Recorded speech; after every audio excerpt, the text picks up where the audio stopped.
Assalamualaikum warahmatullahi wabarakatuh.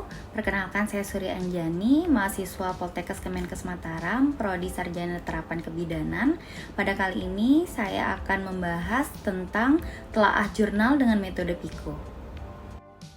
Telaah jurnal kali ini menggunakan jurnal dengan judul Pengaruh Dukungan Sosial Teman Sebaya terhadap Quarter Life Crisis pada Dewasa Awal. Apa sih metode PICO?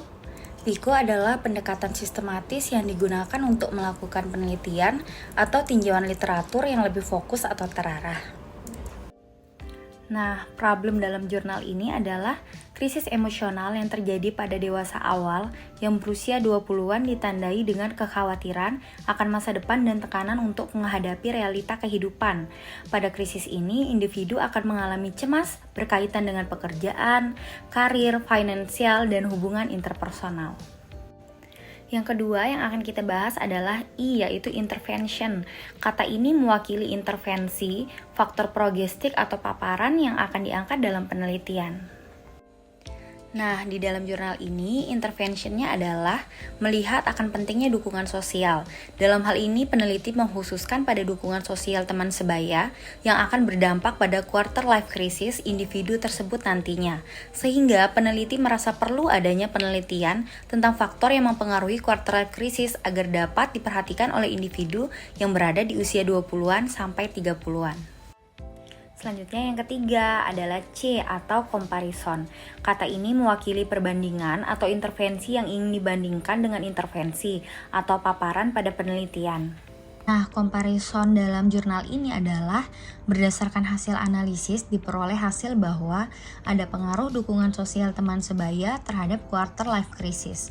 Hal ini sesuai dengan hasil penelitian yang dilakukan oleh Putri 2020 yang menyatakan semakin rendah dukungan sosial yang dimiliki, maka semakin tinggi quarter life crisis yang dialami mahasiswa tingkat akhir. Adanya dukungan sosial teman sebaya dapat mengurangi cemas terhadap masa depan pada individu dewasa awal yang mengalami quarter life crisis. Hal ini juga sama ditemukan hasil penelitian yang dilakukan oleh Furman and Shipthorpe 2013 tentang dukungan sosial juga menemukan bahwa teman dekat mempunyai pengaruh yang besar bagi kesejahteraan remaja melebihi orang tua, menurut Wijayanti et al. 2020. Pada saat remaja, individu lebih sering menceritakan permasalahannya dengan teman sebayanya. Hal ini disebabkan adanya anggapan bahwa hanyalah kelompoknya yang memahami permasalahannya. Interaksi yang tinggi dengan teman sebaya saat masa remaja membentuk ikatan emosional yang kuat antara individu dengan teman sebayanya. Dan di saat yang bersamaan pula, ikatan emosional dengan orang tua cenderung berkurang, menurut Dumilah et al. 2019. Sehingga pada saat memasuki tahap dewasa awal, individu cenderung mencari dukungan sosial pada teman sebayanya, karena manfaat positif yang dirasakannya saat bersama dengan teman sebayanya sewaktu remaja. Nah, yang terakhir adalah O atau outcome. Kata ini mewakili target yang ingin dicapai dalam suatu penelitian. Nah, outcome dalam jurnal ini adalah berdasarkan data hasil penelitian diketahui bahwa ada korelasi negatif yang signifikan antara dukungan sosial teman sebaya dengan quarter life crisis. Artinya, semakin tinggi dukungan sosial teman sebaya, maka semakin rendah quarter life crisis. Sehingga dapat diambil kesimpulan bahwa dukungan sosial teman sebaya berpengaruh terhadap quarter life crisis. Selanjutnya yang akan kita bahas adalah analisis dengan kasus terkait yang pernah saya peroleh. Sebelumnya saya pernah bekerja di salah satu health non-governmental organization yang berfokus pada kesehatan masyarakat. Saya memiliki seorang rekan kerja yang mulai mencemaskan masa depannya, yang mulai membanding-bandingkan kehidupannya dengan rekan-rekannya yang lain, baik dari segi pekerjaan, finansial, status pernikahan, dan sebagainya. Karena hal tersebut sehingga membuat dia menjadi stres dan lebih banyak diam serta melamun di kantor, sehingga pekerjaannya banyak yang terbengkalai.